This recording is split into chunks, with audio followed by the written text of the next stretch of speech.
हाय अंगावर खादी संग कामाची यादी, हाय अंगावर खादी संग कामाची यादी, अशी दमदार एंट्री आमच्या दादाची। आमचा दादा लई रुबाबदार, रुबाबदार, अरे आमचा दादा लई रुबाबदार, रुबाबदार।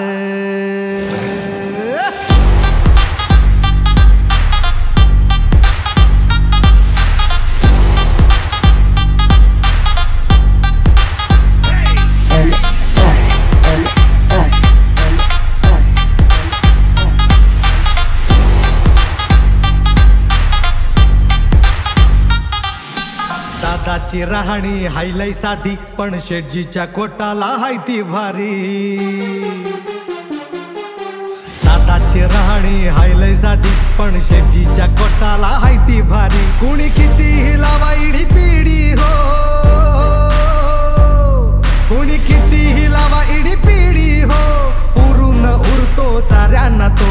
कसलेल्या वस्तादाचा पैलवान हाय, चितपट केलं विना गप बसत नाय। आमचा दादा लई रुबाबदार, रुबाबदार, अरे आमचा दादा लई रुबाबदार, रुबाबदार।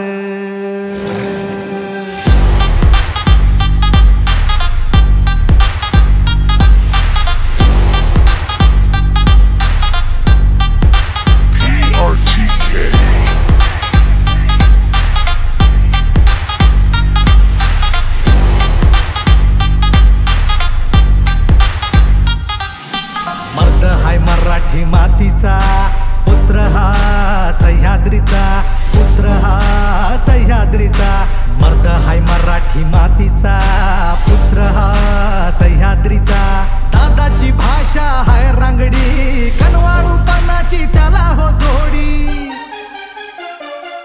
अरे दादा करतो शब्दांनी वार, भले भले होतात त्याच्या मुरगार। आमचा दादा लई रुबाबदार, रुबाबदार, अरे आमचा दादा लई रुबाबदार, रुबाबदार। हाय अंगावर खादी संग कामाची यादी, हाय अंगावर खादी संग कामाची यादी, अशी दमदार एंट्री आमच्या दादाची। आमचा दादा लई रुबाबदार, रुबाबदार, अरे आमचा दादा लई रुबाबदार, रुबाबदार।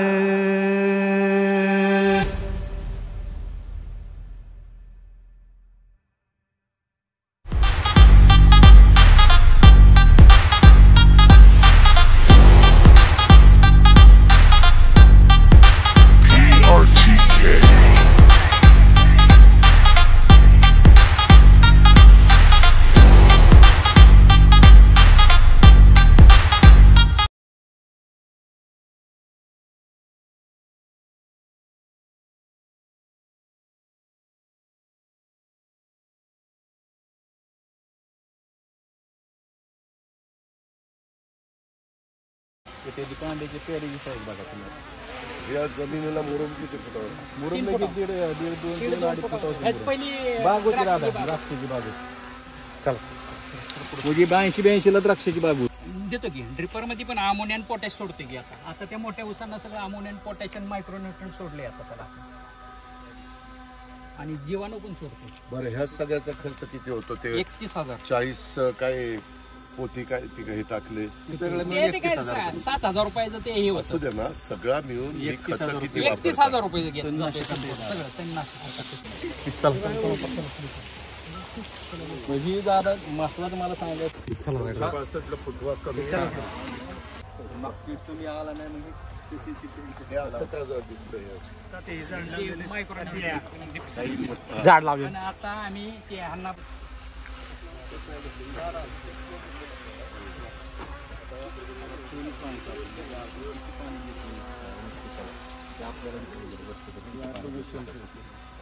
ऑटोमेशन नाही पाण्याचं मोजलं आपलं बघा आपलं हे सोयाबीन मधला दादा लावा पूर्ण झाला की त्याच्यावरती कोकणी पण त्यात मी शिवडून दादा रूप आणले ते पाटील पाहुणे आहेत का ना बा कोकऱ्यांची वसा आणि वारसा दादांनी शेतीचा मान्य नामदार अजितदादांचं या ठिकाणी व्यासपीठात रवाना झालेले दादांचं पुन्हा एकदा श्रीराम शेती उद्योग समूहाच्या वतीनं मनापासून सहर्ष स्वागत सुस्वागतम सुस्वागतम सुस्वागतम दादा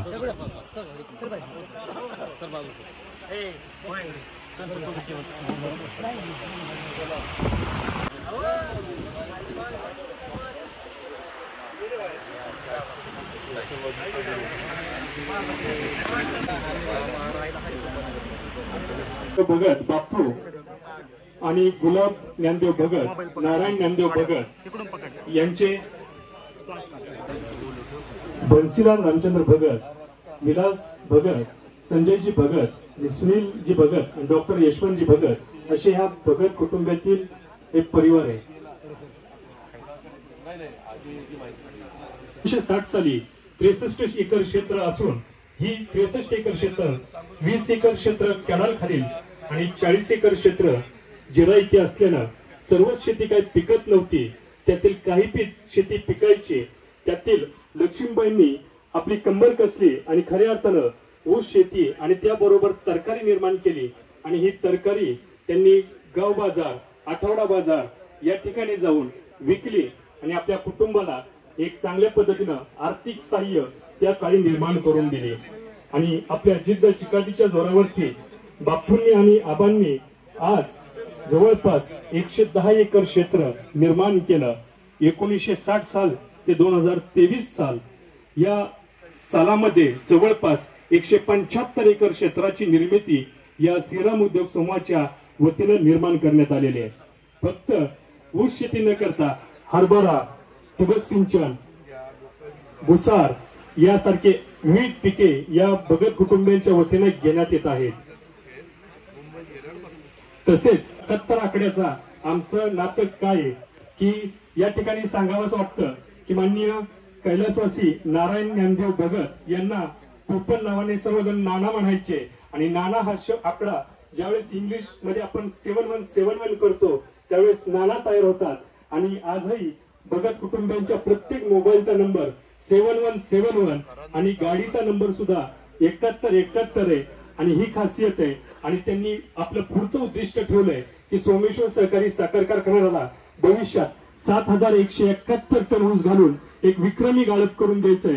अशा पद्धतीचा त्यांचा ध्यास मनामध्ये घेऊन त्यांनी 7171 ची ही किमयात दाखवून दिलेली आहे. उत्पादक स्पर्धा या स्पर्धेमध्ये सुद्धा श्रीराम उद्योग समूहाने भाग घेतला आणि जवळपास एकरी 97 टन उत्पादन घेऊन या शेतीतून आपली आर्थिक सुबत्ता त्यांनी या ठिकाणी साधलेली आहे. ऊस शेती न घेता कपाशी गहू सोयाबीन हरभरा सूर्यफूल अशी वेगवेगळी पिके घेऊन प्रति क्विंटल जास्तीत जास्त त्या ठिकाणी उत्पादन घेण्याचा प्रयत्न केलेला आहे. पुन्हा एकदा व्यासपीठावरील सर्वच मान्यवरांचं आणि आपल्या महाराष्ट्र म्हणजे तुम्ही येण्यापूर्वी जी भगत बापूंना आवडायचं की पाऊस आणि बापू आणि जो त्यांनी आम्हाला तुम्ही येण्याच्या पूर्वी आशीर्वाद ज्या कार्यक्रमाला गायकवाड साहेब त्यांचं जे असतं उपस्थिती निश्चितपणे त्यांनी आम्हाला मगाशी वरून राजाची कृपा करून त्यांनी मी तुमच्या सोबत आहे आणि माननीय दादा जर आज इथं आपल्या शेतामध्ये येत आहेत तर निश्चित त्यांचं स्वागत जोरदार झालं पाहिजे त्या हेतूने त्यांनी आशीर्वाद देण्याचा निश्चितपणे प्रयत्न केला. खरं तर दादा आपण आणि साखर व्यवसाय खरं तर असं म्हणतात साखर गोड आहे साखर गोड आहे पण त्याच्या पाठीमागे अनेकांचे कष्ट आहेत त्याच्या पाठीमागे अनेकांचे कष्ट आहेत. आज दादा आपल्या हस्ते हा शुभारंभ करण्याचं निश्चित म्हणजे ठरवलं असताना पाठीमागच्या वेळी काही अडचण आली परंतु आम्ही आमचे मित्र सचिन सातव यांनी न खचून जाता हनुमंत पाटील साहेब यांनी मनात ठेवून निश्चितपणे आज आम्हाला तुमची पुन्हा वेळ देण्याचा प्रयत्न केला आणि तुम्हाला आणण्याचा प्रयत्न केला. खरं तर तुम्हाला देखील दादा ह्या पॅटर्न विषयी मी दोनदा निवेदन दिलं होतं आणि त्याचं कुतूहल होतं. निश्चितपणे हा तुम्ही रोपाचा पॅटर्न पाहिल्यानंतर तुम्ही तुमच्या मनोगतामध्ये निश्चितपणे तुम्ही त्याचा उल्लेख कराल. खर तर आम्ही कुटुंबातील आमचे पंजोबा भाऊशीरावजी भगत आणि त्यांची 5 मुलं आणि त्या 5 मुलांमधील आमचे एक आजोबा समान त्यांनी दादा 1955 साली त्यांनी वाटपत्र अशा पद्धतीने त्यांच्या जमिनीचं केलं की आजपर्यंत आमच्या विक्रमाप्पा कुणाचे भावाभावाचं वैरत्व नाही आणि भांडण देखील नाही, कुणाचं पाणी अडवायचं नाही, कुणाचा रस्ता अडवायचा नाही. हा जो त्यांनी केलेला त्या वाटपपत्रामधील उल्लेख आजही तशा पद्धतीने आम्ही दादा ते पूर्णता पाळत आहोत. त्यांच्या काळामध्ये त्यांनी 325 एकर जमीन मिळवत असताना कॅनॉलच्या वरती जवळजवळ आम्हाला 200 एकरची 2.25 एकरची जमीन आणि खालच्या भागामध्ये जवळजवळ 70-80 एकरची जमीन त्यांनी त्यावेळी त्यांच्या काळामध्ये कमवली.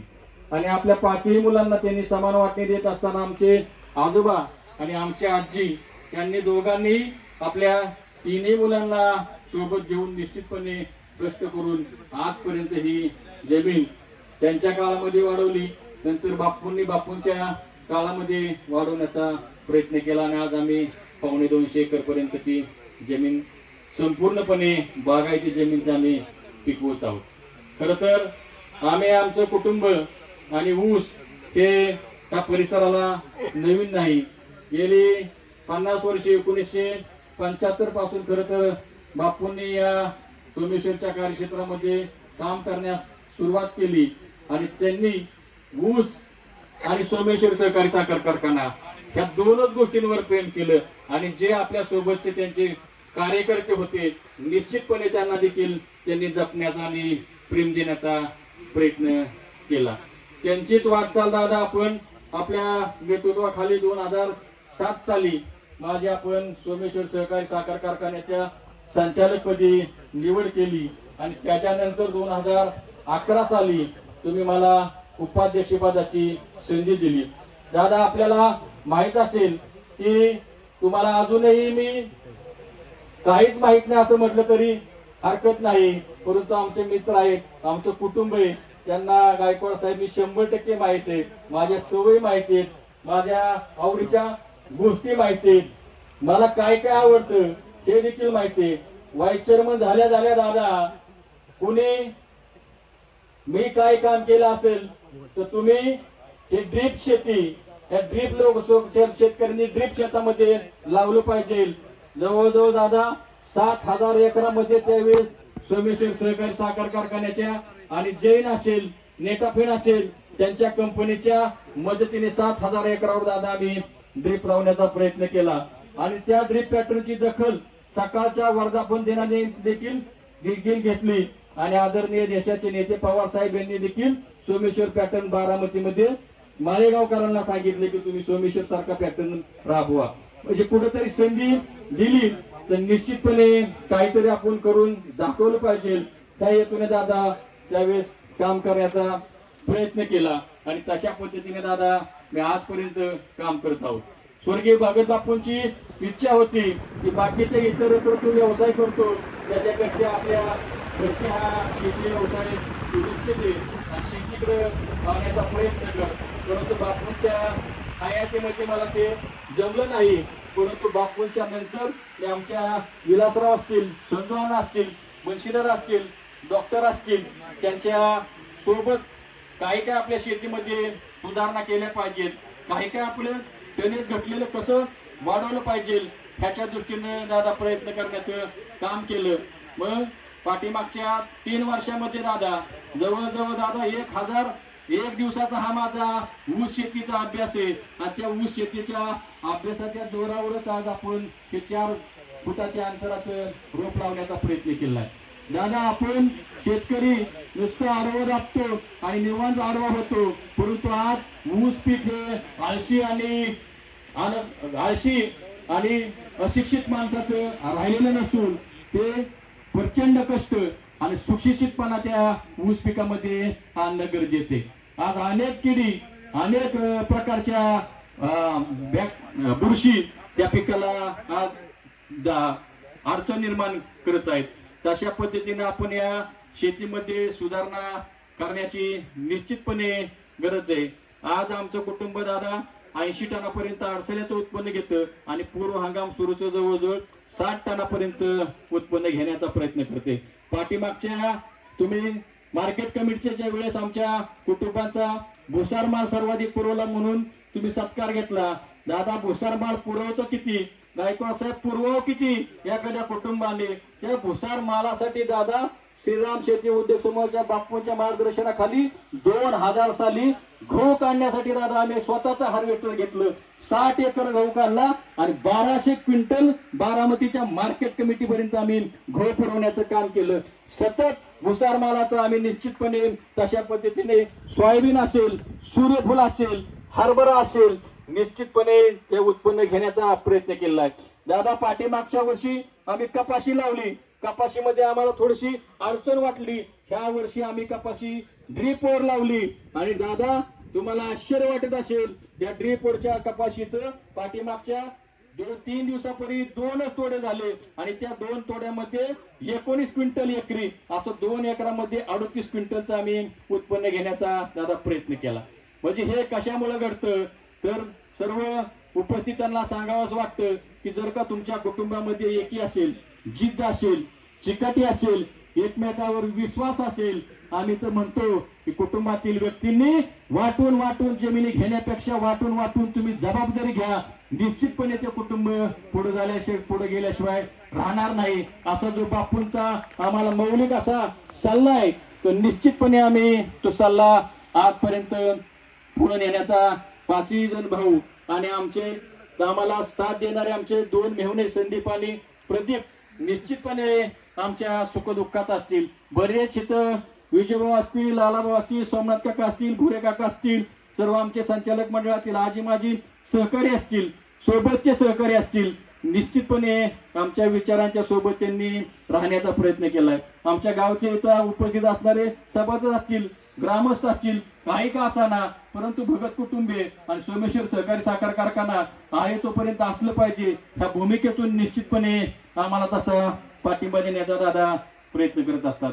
दादा आपल्याला माहिती आहे की तुम्हाला कधी कधी माझे काही गोष्टी पटत नाहीत, परंतु तुम्ही देखील मोठ्या मनाने ते पटवून घेण्याचा प्रयत्न करता आणि संचालक मंडळामध्ये देखील माझ्या काही गोष्टींचा विचार निश्चितपणे एक अनुभवी संचालक म्हणून आमच्या संचालक मंडळामध्ये नवीन आमचे सर्व संचालक सहकारी असतील ते विचारत असतात. आदरणीय चेअरमन साहेब देखील कधी आम्ही आमची लहान तोंडी मोठा घास असली सूचना असली तरी निश्चितपणे ते मान्य करून पुढे नेण्याचा सभागृहाला प्रयत्न करत असतात. दादा आजही श्री सोमेश्वर साखर कारखाना राज्यामध्ये 1 नंबरचा दर देणारा कारखाना भविष्यामध्ये पाठीमागच्या वर्षापासून चालू आहे. दादा आपल्याला आठवत असेल की सोमेश्वर सहकारी साखर कारखान्याने 80,000 टनाचा बगॅस विकत घेतला होता, परंतु आपण आमच्यावर जबाबदारी दिली, आम्ही काही सुधारणा केल्या. निश्चितपणे पाठीमागच्या वर्षी आमच्या संचालक मंडळाने 60,000 टनापर्यंतचा बगॅस आपण विकला आणि त्याच्यातून जवळजवळ 15 कोटीचं उत्पन्न आपल्या शेतकऱ्यांना देण्याचा प्रयत्न केला. म्हणजे निश्चितपणे आपल्या नेतृत्वाखाली, आपल्या मार्गदर्शनाखाली इथं शेतकरी उपस्थित आहे म्हणून सांगावंसं वाटतं की निश्चितपणे प्रत्येक वेळी ज्यावेळेस अडचण येईल त्यावेळेस माननीय अजितदादा निश्चितपणे योग्य सल्ला देत असतात. शेतकऱ्यांना इथं बसलेत. मागच्या वेळेस अण्णा एक्सपोर्टच्या विषयात निर्णय होता, कारखान्याला 7.5 कोटी मिळणार होते. माननीय अजितदादा संचालक मंडळाच्या भूमिकेशी ठाम राहिले आणि त्याच्यामुळेच आपल्याला एक्सपोर्ट मध्ये 7.5 कोटीचं उत्पन्न वाढवण्यामध्ये संचालक मंडळ यशस्वी झालं. म्हणजे कुठंतरी खामक्या नेतृत्व जर का असेल तर निश्चितपणे त्या कारखान्याची भरभराट होत असते. काही अडचण झाली आम्ही कोर्टाला घाबरत नाही, कारण आमच्या बरोबर स्वतः कोर्टच आहे, त्याच्यामुळे कोर्टाला काय घाबरायचं. अशा परिस्थितीमध्ये आम्ही असे लक्ष्मण गोखणे असतील, संचालक मंडळातील राजूनदा असतील, संग्रामभाऊ असतील, ऋषिआबा असतील, अभिजितजी असतील, बरेचसे आमचे बोडवे भाऊ असतील, म्हणजे रणजितराव असतील, निश्चितपणे आम्ही सर्वजण एका जीवाने, प्रणितताई असतील, निश्चितपणे आम्ही एका जीवाने सर्वजण आपल्या संस्थेच्या हिताच्या दृष्टीनं काम करत असतो आणि कसे 4 पैसे शेतकऱ्यांना दादा जास्त देता येईल हे पाहत असतो. दादा मला असं वाटतं की आदरणीय चेअरमन साहेब आपल्याला बोलण्यामध्ये किंवा माहिती देण्यामध्ये घाबरतात की काय. आम्ही मागच्या वेळेस 6व्या महिन्यामध्ये 100 रुपयाचं खुडकी बिल किंवा लोकांना 100 रुपयाचं बिल करा असं दादांना वारंवार सांगत होतो, परंतु दादांनी तुमच्यापर्यंत तो निरोप पोहोचवला की नाही माहित नाही. परंतु आम्हाला शेतकऱ्यांना ज्यावेळेस गरजेचे 100 रुपये असतात त्यावेळेस ते मिळाले नाहीत. दिवाळी भरभरून झाली आणि दिवाळीतले फटाकडेवाडी 150-200 रुपये फटाक्यामध्ये फुटले गेले. म्हणजे अशा कुठंतरी परिस्थितीमध्ये बदल झाला पाहिजे. शेतकऱ्यांना कुठंतरी जूनमध्ये लागवडीच्या वेळेस पैसे दिवाळीला न मिळता मिळाले पाहिजेत. अशा भूमिकेशी निश्चितपणे आम्ही सर्व संचालक मंडळ असतो. दिले नाही तरी नाना आपण चेअरमन साहेबांवर काय रागवलं नाही, रुसलो नाही, ते म्हणतील तसं पुढे चाललो. म्हणजे अशा परिस्थितीत मी दादा माननीय बाबांना पाहिलं, माननीय वसंत काकांना पाहिलं, माननीय शहाजी काकांना पाहिलं, राजोदनांना पाहिलं, परत पुरुषोत्तम दादांना पाहिलं. सर्व चेअरमन माझ्या आयुष्यामध्ये माझ्या लहानपणापासून ते पुढे पुढे त्यांची कारकीर्द माझ्या पाण्यात आली आणि सगळ्यांची जी ध्येयधोरणं होती की आपल्या श्री सोमेश्वर सहकारी साखर कारखान्याचं नाव किंवा आपल्या देवाचं नाव कुठं कमी नाही झालं पाहिजे, आपला कारखाना कुठेही अडचणीत नाही गेला पाहिजे, शेतकऱ्यांना हा सक्षमपणे 4 पैसे वाढवून दिले पाहिजेत. ह्या भूमिकेतूनच आजपर्यंत हे आपल्या नेतृत्वाखालील संचालक मंडळ निश्चितपणे काम करत आहे. खर तर माननीय दादा तुम्ही दोन्ही वेळेस कारखाना 92ला असेल किंवा नंतरच्या काही काळामध्ये असेल अडचणी जात असताना तुम्ही निश्चितपणे तुमची भूमिका बजावली आणि कारखाना आज 1 नंबर मध्ये नेण्यामध्ये निश्चितपणे दादा आज आपला मोलाचा वाटा आहे. आज आम्ही भगत कुटुंबीय निश्चितपणे आपल्या येण्यानं निश्चितपणे ऋणात राहू. भगत बापू असताना कधी आमच्या शेतीमध्ये आपला येण्याचा योग आला नाही. असं म्हणतात की सोन्यापेक्षा परिस असावा, सोन्यापेक्षा परिस असावा आणि त्या परिसाचा स्पर्श आपल्या ह्या भूमीला व्हावा, आपल्या या घराला व्हावा, आपल्या ह्या शॉपला व्हावा. तशा पद्धतीने हा श्रीराम शेती उद्योगाच्या या आमच्या आईंच्या नावानं असणारं शारदा फार्म तिथं आपला पैशाचा पदस्पर्श झाला. निश्चितपणे दादा आम्ही 71 जो आमचा वडिलांच्या नावाने नाणा तयार होतो तो पुढच्या येणाऱ्या काळामध्ये आपल्या ह्या परिस्पर्शाने आम्ही निश्चितपणे 7171 टन ऊस घालण्याचा प्रयत्न करू आणि त्याला श्री सोमेश्वर सहकारी साखर कारखान्याच्या संचालक मंडळाकडून योग्य तो मोबदला घेण्याचा निश्चितपणे प्रयत्न करू अशी त्या कार्यक्रमाच्या निमित्तानं खात्री वाटतो. बोलण्यासारखं दादा आणि सांगण्यासारखं खूप आहे, परंतु आपण जेवण केलं नाही. परंतु न जेवण करता कार्यक्रमाच्या ठिकाणी आला. आमच्या बंधूंनी सूचना केली की तुझं आता लांबू प्रास्ताविक काही जास्त लांबू नको. परंतु दादा काय काय बोलण्याचे मुद्दे असतात, बोलण्याचे मुद्दे राहून जातात. परंतु निश्चितपणे येणाऱ्या भविष्य काळामध्ये आपल्या सोबत राहून जो आपण घेतलेला निर्णय आहे की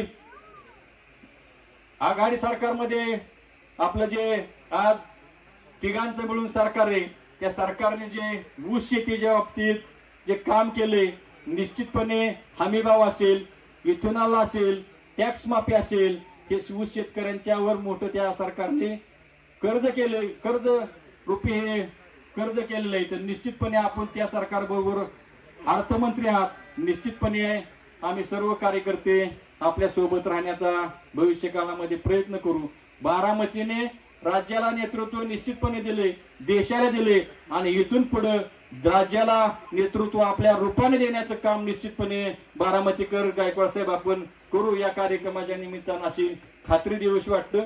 आमच्या भगत कुटुंबाच्या वतीनं दादा पुन्हा एकदा आपले मनापासून मी आभार मानतो. दादा वेगवेगळ्या ह्या ऊसामध्ये वेगवेगळ्या रूपाने आल्याचा बेवड असेल, भुईमुगाचा बेवड असेल, सोयाबीनचा बेवड असेल, कपाशीचा बेवड असेल, निश्चितपणे शेतकऱ्यांनी बेवडाची पिकं घेतली पाहिजे. आणि जमिनीचा जर आपल्याला चांगलं उत्पन्न घ्यायचं असेल तर सेंद्रिय कर्ब वाढवण्यासाठी सेंद्रिय खतांचा वापर केला पाहिजे. एवढंच या कार्यक्रमाच्या निमित्तानं सांगतो. आपण दादा आमच्या विनंतीला मान देऊन आला, आमची सगळी विचारपूस केली, अगदी माहिती घेतली. आपण देखील एक काटेवाडीमध्ये उत्कृष्टपणे शेती करता आणि राज्यामध्ये सर्वाधिक जर का ऊस कृषी करणारा आपल्या नेतृत्वाखाली कुठले कारखाने असतील तर जवळजवळ 80,000 टन तुम्ही रोजचं राज्यामध्ये कृषी करता. निश्चितपणे अशा दादांचा आम्ही भगत कुटुंबीय मनापासून स्वागत करतो आणि माझं लांबलेलं प्रास्ताविक संपवतो. जय हिंद, जय महाराष्ट्र. धन्यवाद तात्या. यानंतर आपल्या महाराष्ट्र राज्याचे लाडके उपमुख्यमंत्री तथा अर्थमंत्री माननीय नामदार अजितदादांचा या ठिकाणी सत्कार होतोय. दादांचा सत्कार या ठिकाणी भगत कुटुंबियाच्या वतीने करण्यात येतोय. माननीय सुनील तात्यांना विनंती आहे, कृपया आपण या ठिकाणी सत्कार करावा. बन्सीलाल दादा आणि भगत कुटुंबीय शॉल, श्रीफळ, नारळ आणि पुष्पगुच्छ देऊन दादांचा या ठिकाणी सन्मान केला जातोय.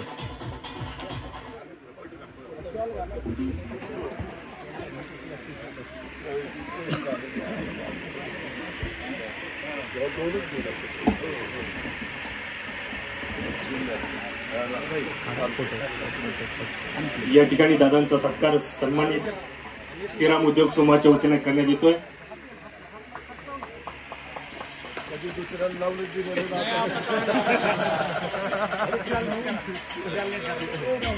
यानंतर माळशिकारे संचालक यांच्या शुभ हस्ते दादांचा सन्मान केला जातोय. बोलतो तेच करतो आणि खऱ्या अर्थानं मातीशी आणि या असणाऱ्या माणसाची नाळ कशी असावी हे दादा कायमच आपल्याला दाखवून देतात. असा नेता लाभणे अशक्य, असा नेता आपल्याला लाभला त्याबद्दल पुन्हा एकदा बारामतीकरांच्या वतीनं दादांचं मनापासून अभिमान. माननीय दादांना विनंती आहे, कृपया आपण या ठिकाणी मनोगत व्यक्त करावं.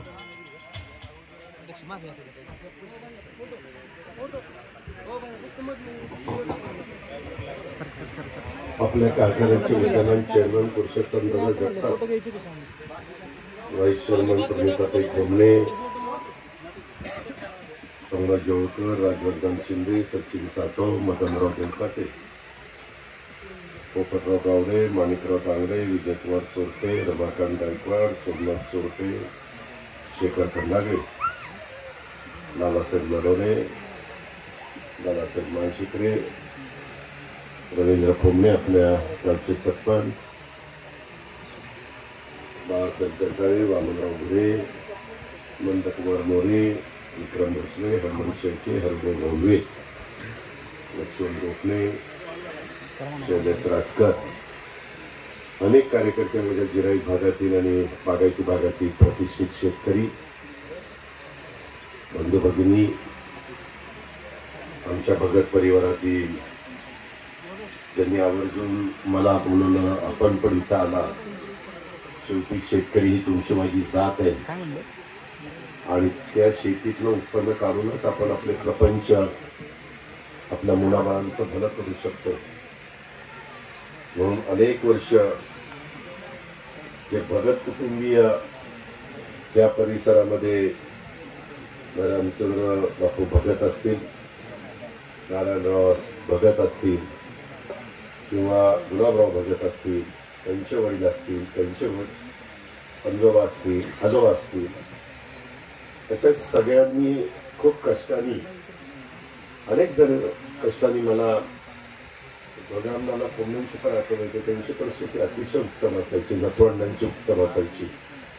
अशा प्रकारची आपली ह्या वडीलधाऱ्यांची परंपरा, पण ती परंपरा पुढे चालवण्याचं काम सुनील भगत, विलासराव भगत, संजय भगत, डॉक्टर यशवंत भगत, बन्सीलाल भगत हे 5 भावंड करतायत. खरं तर अलीकडे एकत्र कुटुंब पद्धती आपल्याला बघायला मिळत नाही. पूर्वी ती फार मोठ्या प्रमाणावर बघायला मिळायची. अलीकडं वडिलांना पण 2 मुलं असली तर ती मुलं लग्न झाली की लगेच तिथं वाटण्या होतात. ज्या मुली घरामध्ये येतात त्या म्हणतात की बाबा आम्हाला आमच्या पद्धतीनं घरामध्ये काम करू द्या. आणि त्याच्यामुळं एकत्र कुटुंब पद्धती ही महाराष्ट्रामध्ये फार क्वचित घरामध्ये पाहायला मिळतील आणि त्याच्यामध्ये भगत बापू आणि त्यांच्या सगळ्या बंधूंनी जी शिकवण जे संस्कार केले त्याच्यामुळे ही पाचवी भावंड एकत्र राहून उत्तम प्रकारे शेती करतात. बापूंचं जसं स्वप्न होतं की 5,000 टन माझा ऊस गेला पाहिजे, तसंच सुनील भगतचं स्वप्न 7,000 टन माझा ऊस गेला पाहिजे. माणसाचं ध्येय मोठं असलं पाहिजे आणि ते ध्येय गाठण्याच्या करता सगळ्यांनी जीव लावून काम केलं पाहिजे. नैसर्गिक संकट येतात. आता पण हे सगळं सुनील भाषण करत असताना किंवा मी पुरुषोत्तम दादा आणि बाकीच्यांशी बोलत होतो, सध्याची राज्याची परिस्थिती, दुष्काळाचं सावट, 40 तालुके दुष्काळग्रस्त तालुके म्हणून जाहीर केले. त्याच्यात आपला बारामती तालुक्याचा समावेश, शेजारचा इंदापूर तालुका, पुरंदर तालुका, शिरूर तालुक्याचा समावेश. याची आपली गंभीर परिस्थिती. परंतु आपल्या बाप दाद्यांनी मीरा देवघर, गुंजवणी, वीर भाडगड केलं, त्याच्यामुळं काहीतरी आपली परिस्थिती बरी आहे. नाहीतर सगळ्या धुराळाच झाला असता. पाऊस जरी कमी पडला तरी देखील धरणांची परिस्थिती बरी राहिली. हवामान खात्याचे अंदाज चुकले. मागच्या वेळेस दिवाळीमध्ये सगळी 4ही धरणं आपली फुल्ल होती. त्याच्यामुळे मी उन्हाळा पण तुम्हाला जाणू दिला नाही. शेवटपर्यंत पावसाळा सुरू होईपर्यंत कॅबल चालू ठेवलेला आपल्याला सगळ्यांना आठवत असेल. माझा तो याही वेळेस प्रयत्न आहे, बघू कितपत यश मिळतं. मध्ये कालवा सल्लागार समितीची बैठक पण घेतलेली होती. मी माझ्या परीनं आपल्या सगळ्यांचं भलं होण्याच्या करता जेवढं काही माझी ताकद पणाला लावता येईल ती लावील. त्याच्यात मध्ये मी कुठं गय करणार नाही, त्याबद्दलचा विश्वास देखील मी देतो. पण पुरंदर उपसा, जनाई उपसा, शिरसाई उपसा इथली परिस्थिती थोडीशी वेगळी आहे. मी आता यंदा पुन्हा माझ्या करा नदीचे बंधारे जरा वेगळ्या पद्धतीनं मी आज विचारत होतो, त्याचं प्लॅन इस्टिमेट झालंय का. साधारण सगळे बंधारे करण्याच्या करता 40-45 कोटी रुपये लागतील. परंतु ते जिरायत भागातल्या दोन्ही बाजूच्या करेवरच्या लोकांच्या करता करावे लागतील.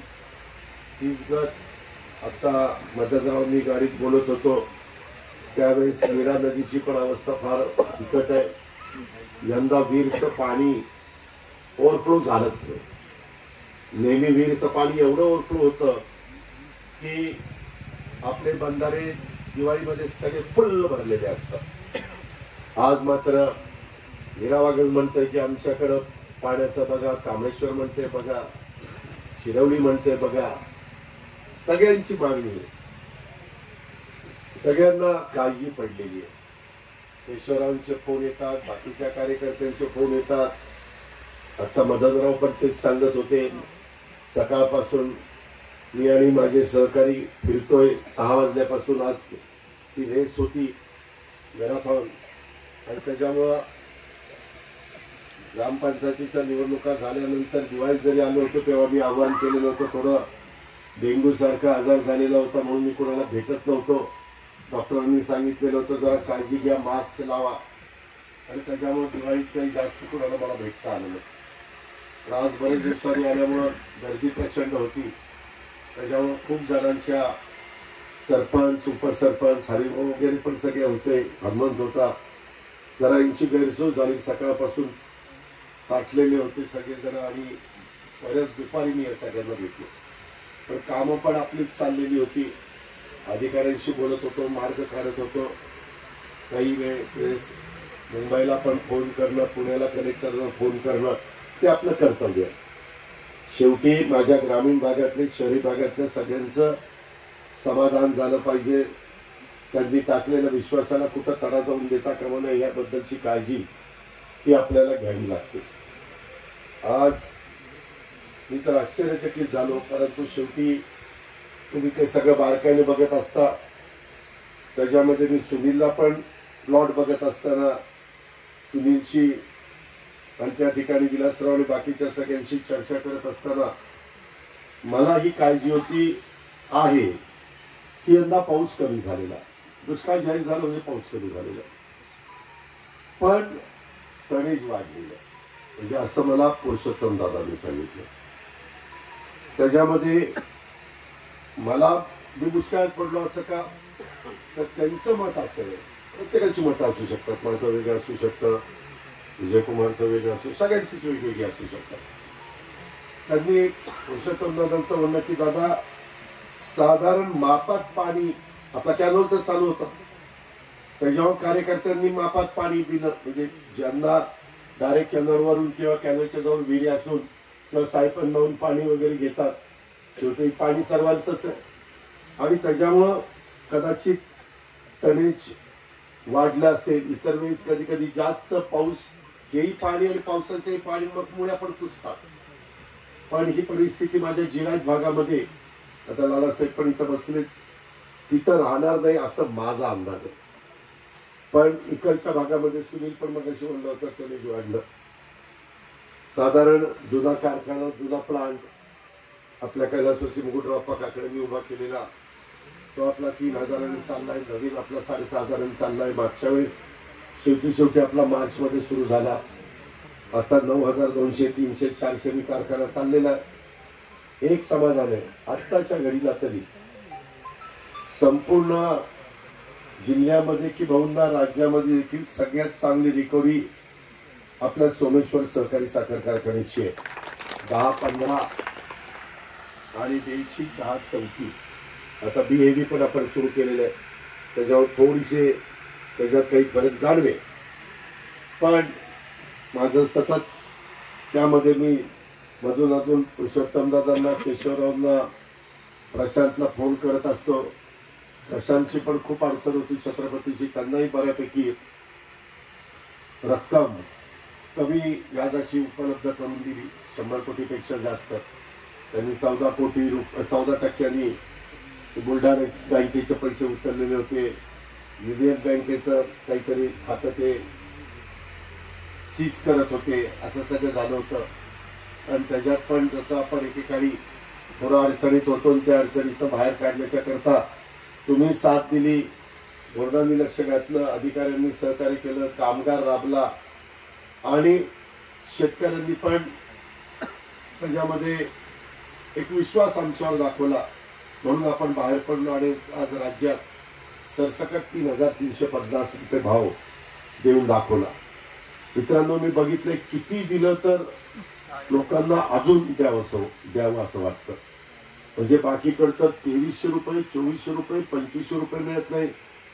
जवळपास एक महिना, जवळपास राजू शेट्टींनी तिकडच्या भागामध्ये शेतकरी संघटनेचे नेते त्यांनी कारखाने बंद ठेवले होते, चक्का जाम म्हणा किंवा गाड्या जाऊन द्यायच्या नाही. पण सगळीकडे भाषणात सोमेश्वर कारखाना, माळेगाव कारखाना, ते कसे FRP पेक्षा जास्त भाव देऊ शकतात. आताही आपली FRP आहे ती साधारण त्या ठिकाणी 2,958 आहे. FRP तर संचालक बोर्डाची त्या बाबतीमध्ये त्यांचाही प्रयत्न आहे की FRP तर तुम्हाला मिळालीच पाहिजे. साधारण तुम्ही पण मला त्या बाबतीमध्ये साथ द्या, मी कधी तुमचं कुणाचं नुकसान होईल असं बोर्डाला करायला सांगणार नाही. उलट तुम्हाला अधिकाधिक तुम्ही जशा पद्धतीनं सुनील, विलासराव, त्यांचे सगळे बंधू त्या ठिकाणी प्रयत्न करतात, बन्सीलालजी, बाकीचे सगळे, अशा पद्धतीनं कष्ट केल्यानंतर त्या कष्टाचं चीजचं पण झालं पाहिजे, भाव पण तुम्हाला मिळाला पाहिजे. त्याच्यामुळं पहिलं पेमेंट साधारण मी त्यांना सांगितलं की 3,000 रुपये त्या बाबतीमध्ये शेतकऱ्यांना पहिलं द्या, म्हणजे FRP पेक्षा जास्त. आणि मग नंतर आपण त्याच्यात जास्तीत जास्त गळीत करू. आज आपलं गळीत जवळपास 2,03,000 टन झालेलं आहे. अजूनही आपलं 9,000 चालतोय. त्याच्यामुळं पुरुषोत्तम दादांचं म्हणणं आहे की दादा 150 दिवस कारखाना चालेल, कारण आजूबाजूच्या भागात सोमेश्वर सहकारी साखर कारखान्याची विश्वासार्हता आहे. माझी संचालक बोर्डाला विनंती आहे की कुठल्याही परिस्थितीत काट्यामध्ये गडबड होऊन देऊ नका. कधी कुणी काही चुकून देखील सारखं वरचीवर काटा चेक करायचं काम करा. मी तर काही कारखान्यामध्ये मॅनलेच काटे बसवले, माणूस नाही येईल त्याचा ऑटोमॅटिक काटे वजन होणार, त्याला लगेच तिथं अकाउंटला त्याच्या कळणार आज गणेश कुठल्या गटातनं, कुठल्या भगिनीचा, कुठल्या बंधूचा किती ऊस आला वगैरे वगैरे, विहिरीवरचा आहे, ब्लॉकचा आहे, दीपकचा आहे, कुठल्या जातीचा आहे. इथं पण आता 265 आणि 86-32 वर सुनील, विलासराव, बन्सीलालजी या सगळ्या भावंडांनी भर दिलेला पाहायला मिळाला. आणि मलाही शेती आवडते. मी कधी कधी खूपच मला त्रास झाला की कुठला मला अवदसा आठवणी राजकारणात आलो असं मनामध्ये येतं. आणि त्याच्यात काय शेवटी काही गोष्टी घडून जातात, त्या आपल्याही लक्षात येत नाही, परंतु काळाबरोबर आपल्याला काही गोष्टी त्या ठिकाणी घडून जातात. शेवटी लोकांनी टाकलेला विश्वास, जबाबदारी चांगल्या पद्धतीने पार पाडण्याच्या करता जीवाचं रान करावं लागलं तरी चालेल. आणि म्हणून आम्ही सकाळी 6 वाजल्यापासून कामाला सुरुवात करतो. आणि अजून उशिरापर्यंत अजून पण उदय कुलकर्णी इथे लोक आलेले आहेत. आपली आता डिस्लरी पण साधारण 48,000-49,000 चालते, ती आपल्याला अजून वाढवायची. आपली आता मी पुन्हा थोडंसं उदय कुलकर्णी, आमचे VSIची लोक या सगळ्यांशी बोलून, बोर्डाशी बोलून कशा पद्धतीनं त्याच्यात कितीपर्यंत जायचं. कारण काही काही जण डिस्लरीमध्ये त्यांचे प्लांट आहेत 6,000-7,000चे आणि डिस्लरी 4-4 लाख लिटरची. आणि त्यांच्या इथेनॉल तयार झालं की लगेच पैसे मिळतात. आपलं म्हणजे साधारण 1.5 महिन्यात. आपल्याला 12 महिने अजून गेल्या वर्षीची सगळी साखर आपली संपली नाही. म्हणजे हे वाजाचा भूर्दंड नाही म्हटलं तर तो आपला भावावर परिणाम करणारी बाब आहे. म्हणून त्याही व्यापारी दृष्टिकोनातनं आम्ही लक्ष देतोय. सध्या भोजन 23 मेगावॉटने चाललेले 15.5 एक्सपोर्ट आपण करतोय. इन हाऊस आपल्याला साधारण 8 त्या ठिकाणी लागतंय. आता पुन्हा 18 मेगावॉट जुनं आणि आता नवीन 18 मेगावॉट आपलं जे चालू होईल ते 36 झाल्यानंतर त्यावेळेस इन हाऊस मात्र आपल्याला 11 लागणार आहे मेगावॉट आणि 25 मेगावॉट आपलं एक्सपोर्ट साधारण होईल. अशा प्रकारचं आपलं नियोजन आहे. आपल्या इथं लोकांना भाव चांगला मिळतो म्हणल्यावर नदीच्या पलीकडे पण लोक आपल्याला बऱ्यापैकी ऊस देत आहेत. आणि इकडच्याही भागामध्ये पुणे जिल्ह्यात आपल्याला बऱ्यापैकी ऊस त्या ठिकाणी मिळतोय. यंदा महाराष्ट्रामध्ये तुम्हाला आश्चर्य वाटेल, आपल्याकडे तोडणी वाहतुकीची पण परिस्थिती बरी आहे. बाकीकडे अक्षरशः शेतकऱ्यांनो, कार्यकर्त्यांनो, सहकारी मित्रांनो, कारखाने 1 शिफ्ट पण 2 शिफ्ट मध्ये चालतात. आज सकाळी आदिनाथ सहकारी साखर कारखान्याची करमाळ्याचा कारखाना शेवटी आले, दादा तोडणी वाहतुकीला काही मजूर देता का बघा. ते म्हणजे अजून कारखाना सुरू केला आहे, माणसंच नाही. आणि जर 24 तासातनं 12 तास वगैरे कारखाना चालला तर एवढं नुकसान होतं की काही न सांगितलेलं बरं. त्याच्यामुळं माळेगावला पण आपल्याला तोडणी वाहतुकीला बरी परिस्थिती आहे. माझ्या सोमेश्वरला पण बरी आहे. छत्रपतीला जरा लेबर कमी आहे. आणि त्यावेळेस मुकादमांनी लेबरनी असं का एकेकाला पळवायला लावलंय न सांगितलेलं बरं. त्याच्याकरता काही जण बसतायत. मी पण दिलीप वळसे पाटलांना सांगितलं, धनंजय मुंडेशी बोललो की बाबा गोपीनाथ मुंडे साहेबांच्या नावाने जे काही तोडणी वाहतूक करणाऱ्या घटकाकरता आपलं महामंडळ काढलंय त्याच्यातनं काही करता येईल का. कारण फार इकडं तिकडं वाहनं जात आहेत. आणि अलीकडं काही काही कमिशन तर असं वाढवायला लागले म्हणजे ऍडव्हान्स देत नाही, पण कोणी काय 50% कमिशन 60% कमिशन. त्यांना कारखाने चालवायचे का नाही मला शंका. या सगळ्याचा जरी विचार केला तर आम्ही मात्र या सगळ्याचा अभ्यास करून आपल्या सभासदांचं भलं ज्याच्यामध्ये आहे तेच करण्याच्या करता आम्ही कटिबद्ध राहू. त्याबद्दलची खात्री मी आज एका वेगळ्या कार्यक्रमाच्या निमित्तानं सुनील भगत यांच्या विलासराव तुलसीलालजी या सगळ्यांच्या भगत परिवाराच्या शेतीला भेट देत असताना तुम्ही सगळेजण इथं आलात म्हणून खरं भाषण वगैरे देण्याचं काही कारण नव्हतं, परंतु सुनीलला न बोलल्याशिवाय राहील कसं,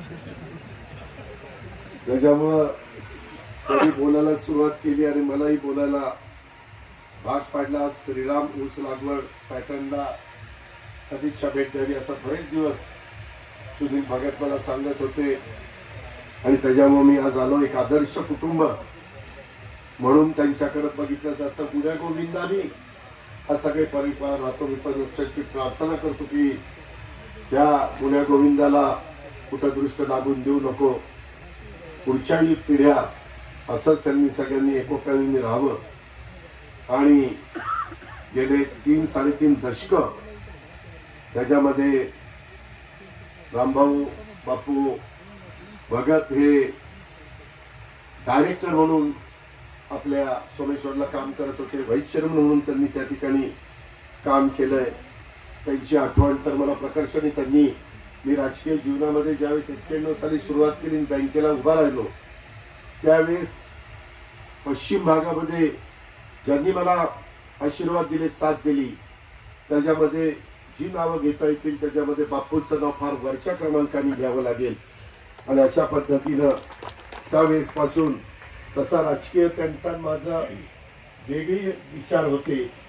पण इथं आल्यानंतर मी बँकेला उभं होतो आणि देवापुढे नेलं सांगितलं अजित माझी 2 मतं तुम्हाला, अशा पद्धतीनं त्यांनी शब्द दिला. आणि तेव्हापासून जे आमचं एक चांगली घट्ट अशी प्रकारची गट्टी जमली की त्यांच्या जीवात जीव असेपर्यंत ती टिकली. पुढची पण पिढी अशाच पद्धतीनं माझ्याशी वागती. आधुनिक शेती करणारं कुटुंब म्हणून त्या भगत परिवाराकडे बघितलं जातं. यावर्षी तर भगत कुटुंबियांनी आपल्या सोमेश्वर सहकारी साखर कारखान्यामध्ये वाजत गाजत 5,000 टन ऊस घातलाय. कारखान्याला एकाच वर्षी एवढा ऊस घालायचं असं बापूंचं स्वप्न पूर्ण केलं. आमचे त्याच्यामध्ये भरणे मामा तर 10,000 टन उजऱ्या होतं. ते आता यंदा किती कुणाला माहिती नाही, पण भरणे भाऊंचा तर 12,000 13,000 म्हणजे सगळेजण चांगल्या प्रकारचे शेतीवाडी करतायत. सगळ्यांनाच ते जमतं असं नाही, परंतु छोट्या शेतकऱ्यांनी पण अशाच पद्धतीने कष्ट घ्यावे. मी बघितलं युरियाचं प्रमाण ते कमी वापरतात. माझं म्हणणं की काही शेतकऱ्यांना फार प्रयोग जमले नाही तर येऊन विलास भक्तांशी बोलायचं, सुनीलशी बोलायचं, त्यांच्या बाकीच्या भावंडांशी बोलायचं किंवा काय करतात कसं करतात. सगळा ऊस ठिबकवर आहे, युरिया कमी आहे, 2दा तणनाशक वापरतात. मी फार बारकाईनं, पण माझाही मूळ व्यवसाय हा ऊसाची शेतीचा आहे आणि त्याच्यामुळं मी जरा बारकाईने ह्या सगळ्या गोष्टी विचारण्याचा प्रयत्न करत होतो. आणि भुसार मालाच्या बद्दल तर मग माझ्याशी सुनील भक्तांनीच सांगितलं की बारामती कृषी उत्पन्न बाजार समितीमध्ये सगळ्यात जास्त भुसाराचं माल देणारा शेतकरी म्हणून आमच्या भक्तांची ओळख त्या ठिकाणी आहे. त्याच्यामध्ये नुसतं राजकारण समाजकारण ही मंडळी करत नाही तर स्वतःची उत्तम शेती करतात. आणि मला त्या गोष्टी आवडतात. ते बाकीचं उगीच सगळं फटर काहीतरी चर्चा, ह्याने काय केलं त्याने काय केलं, हे असं काय बोलला ते काय बोलला, हे असं काय झालं, दादाने असं का निर्णय घेतला असेल तसं ते काय. आता मी 30-32 वर्ष राजकारणात आहे, मला पण काहीतरी उदारे पावसाळे पाहायला मिळालेले आणि मी हे घेतलंय. त्याच्यामध्ये सगळ्यात जास्त ही ते बारामतीकरांचं झालंय. नाहीतर अक्षरशः आपले पाण्याची काय अवस्था झाली असती. तुम्ही आधी पेपरला बातम्या येत होत्या आपलं पाणी तिकडे घेऊन चाललंय, असं झालंय तसं झालंय. शेवटी धंदा चांगला असला, 2 पैसे आपल्याकडे असले तर समाज आपल्याला ओळखत असतो, तर आपलं प्रपंच नीट चालत असतो, मुलाबाळांचं भलं होत असतं. आणि त्याच्यामुळे शेतीच्या क्षेत्रात नवे नवे प्रयोग करणं कमी पाण्यामध्ये कमी खतामध्ये अधिकाधिक उत्पन्न घेणं आणि आज ऊस शेती परवडणार नाही असं जरी म्हणत असले तरी आपल्या शेतामध्ये रोप लावून म्हणजे ऊसाचे आता आपण रोपं लावतो पूर्वी कांदा दाबायचो किंवा एक डोळा पद्धत होती त्याच्यामध्ये बरेच बदल 4.5 फुटावर सरी त्याच्यानंतर 4 फुटावर 3 फुटावर 2 फुटावर एक आडी एक बरंच काही केलं तिथं त्याच्यामध्ये आपल्या शेतात प्रयोग करून आमच्या भगत कुटुंबाने श्रीराम ऊस लागवड पॅटर्न हा नवीन प्रयोग केलेला आहे त्यांच्या धाडसाचं मी निश्चितपणे कौतुक करतो मलाही एक आनंद आहे असंच अनुकरण इतर पण माझ्या शेतकरी बांधवांनी करावं अशी मी त्या सर्वांना आग्रहाची नम्रतेची कळकळीची विनंती करतो मी आता नागपूरला 6 तारखेला जाईल त्याच्या संदर्भातले वेगवेगळे प्रश्न राज्यात आहेत आरक्षणाचे आहेत वेगवेगळ्या घटकाचे आहेत समाजाचे लोक आंदोलन करतायत लोक उपोषणाला बसतायत लोक त्या ठिकाणी गावबंदी करतायत अशा वेगवेगळ्या गोष्टी प्रत्येकाला आज संविधान दिन आहे संविधान दिन डॉक्टर बाबासाहेब आंबेडकरांनी हा अधिकार आपल्याला सगळ्यांना दिलेला आहे आजच आम्ही संविधानाची शपथ सकाळी बारामती पंचायत समितीला त्या ठिकाणी घेतली आणि त्याच्यातून प्रत्येकाला स्वतःचा विचार मांडण्याचा स्वातंत्र्य दिलेलं आहे फक्त ते स्वातंत्र्याचा उपयोग करताना समाजामध्ये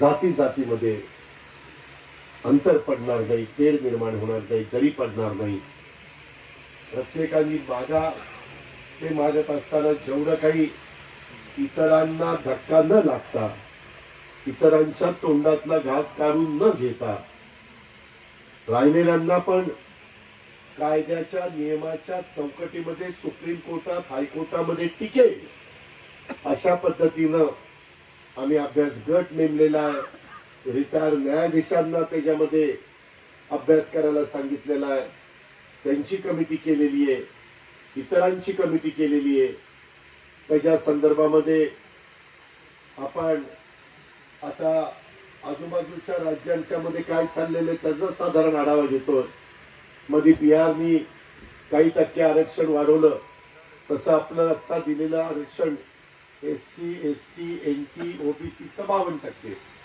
इकॉनॉमी विकर सेक्शनचं 10%, असं 62%.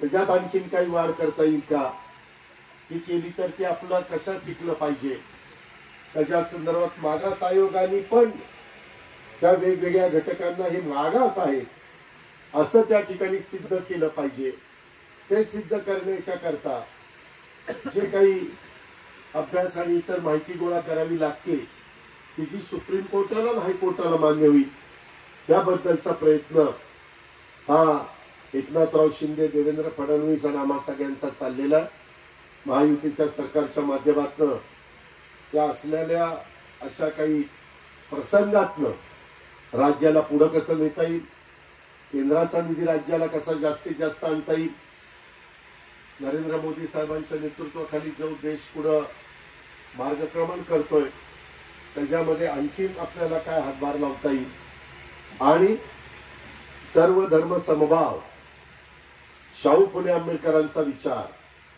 बहुजनांचा विचार आणि जो गरीब आहे जो दुर्लक्षित आहे जो वंचित आहे त्याला इतरांच्या बरोबर आणण्याच्या करता माझ्या हातात तर राज्याचं अर्थ मंत्रालय असल्यामुळं अशा प्रकारच्या योजना राबवणं त्याला निधी देणं त्याच्यातनं त्या शासन आपल्या दारी कार्यक्रमातनं वेगवेगळ्या केंद्राच्या आणि राज्याच्या योजना ह्या शेवटच्या माणसाच्या पर्यंत पोहोचवणं आणि त्याच्यातनं त्या घटकाचा फायदा करणं या पद्धतीचं काम आम्हा लोकांचं चाललेलं आहे ऊसाचं पीक आधुनिक पद्धतीनं घेताना हे जे काही आपण श्रीराम ऊस लागवड पॅटर्न म्हणजे रामभाऊंचंच नाव त्याच्यामध्ये देण्याचा प्रयत्न केलाय म्हणलं तर रामभाऊंचं म्हटलं तर श्रीरामाचं असं ते सुनील फार दूरदृष्टीचं त्याच्यामध्ये भगत कुटुंबियांच्या कष्टाबरोबरच स्वर्गीय बापूंचा आशीर्वाद देखील त्यांना या निमित्तानं निश्चितच मिळेल त्याबद्दलची खात्री मी देतो त्याच्यामध्ये आपल्याला सगळ्यांना बोलवलं, एक छोटीखानी इथं सभा आयोजित केली. माझाही त्या निमित्तानं तुम्हाला ज्या गोष्टी चालल्या त्या सांगता आल्या. आज मी फार एक चांगला निर्णय आपल्या बारामतीकरता घेतला.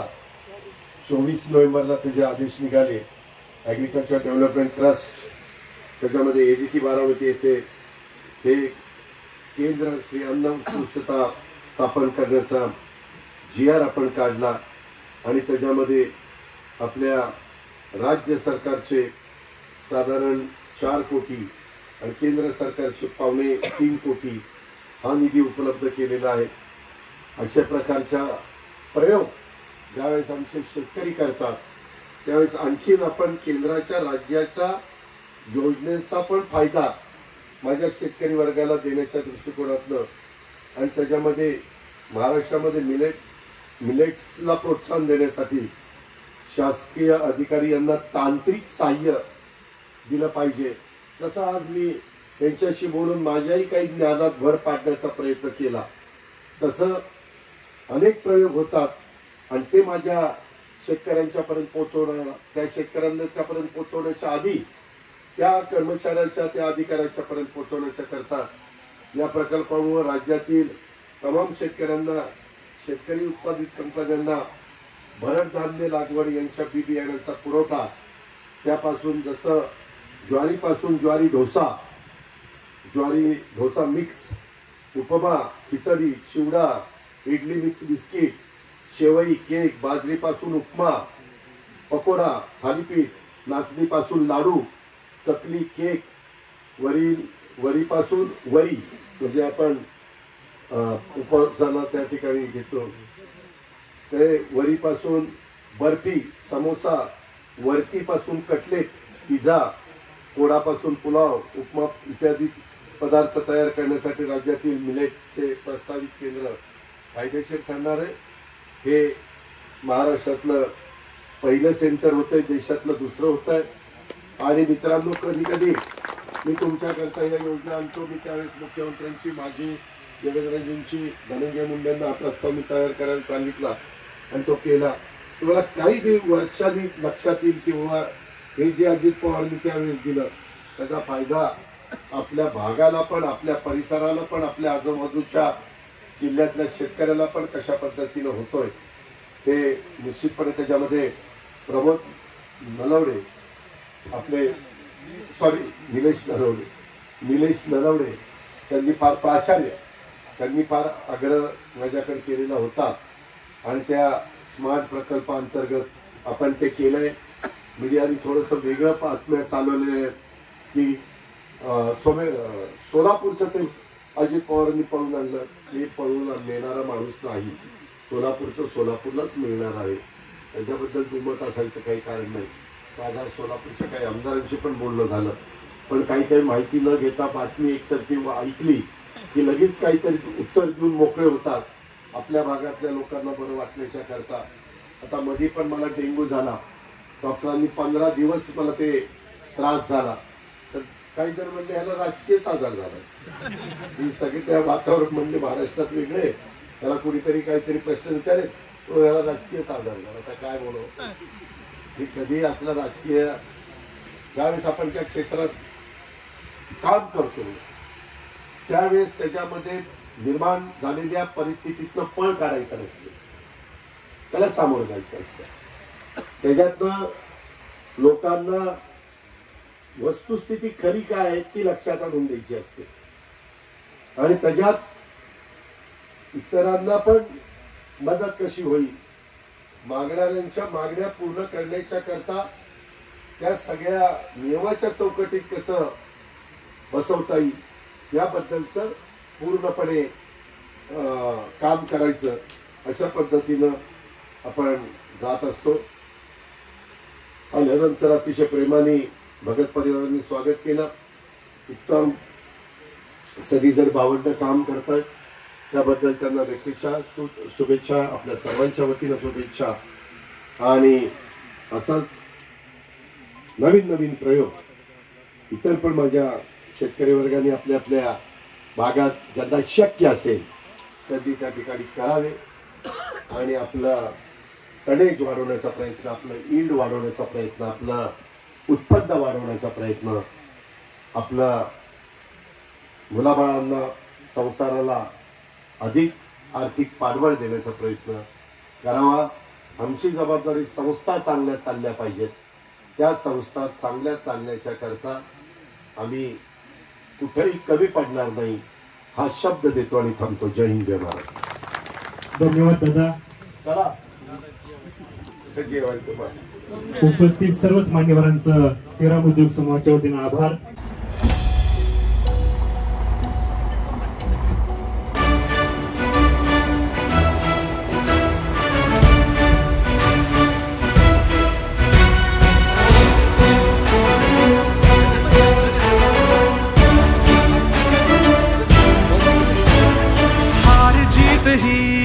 पंडावरे चित्त राहू दे मनी झुंजाय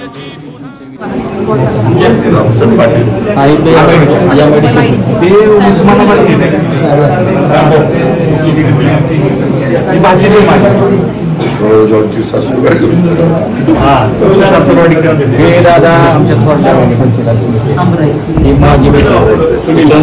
माझी आमची आई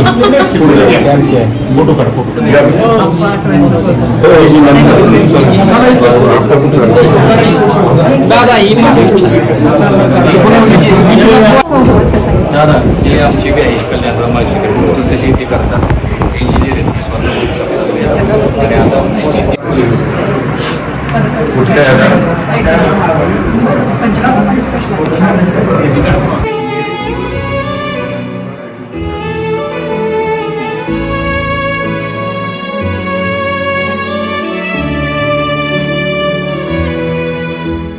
चमचमता ध्रुव तारा तू क्षितिजावरी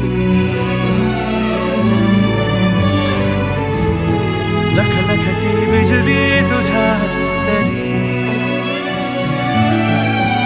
मंत्र आहे हाच एकला थांबला जो इथे संपला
वळणाची बळ येऊ दे हिमतीला झुंजार होनी ललकार आसमानाला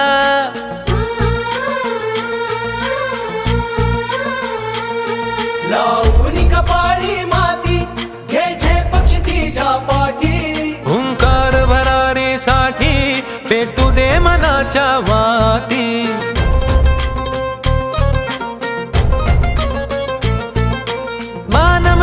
अभिमान मनाची शान खुल्या आसमानी शान खुल्या आसमानी हा रंग चढू दे ही झिंग चढू दे हो सूर्य नवा भाळी तेज नवे झळकू दे हा रंग चढू दे ही झिंग चढू दे हो सूर्य नवा भाळी तेज नवे झळकू दे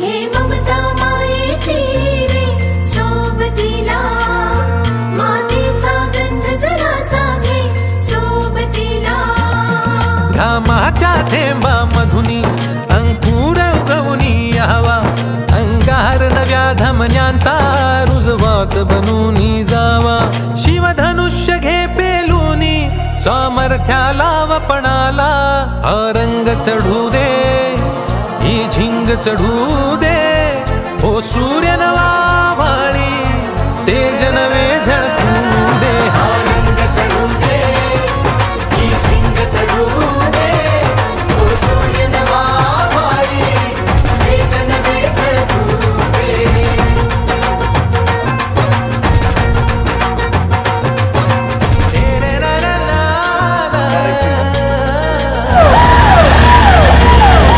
आणि पुन्हा एकदा अजितदादा पवार यांनी ज्ञानदीप या ठिकाणी भेट दिली आणि ज्ञानदीप या ठिकाणी अजितदादांनी जेवणाचा आस्वाद घेतला. खूप छान वाटलं. परळ बुद्रुकमधील हा आहे अजितदादा पवार यांचा ताफा.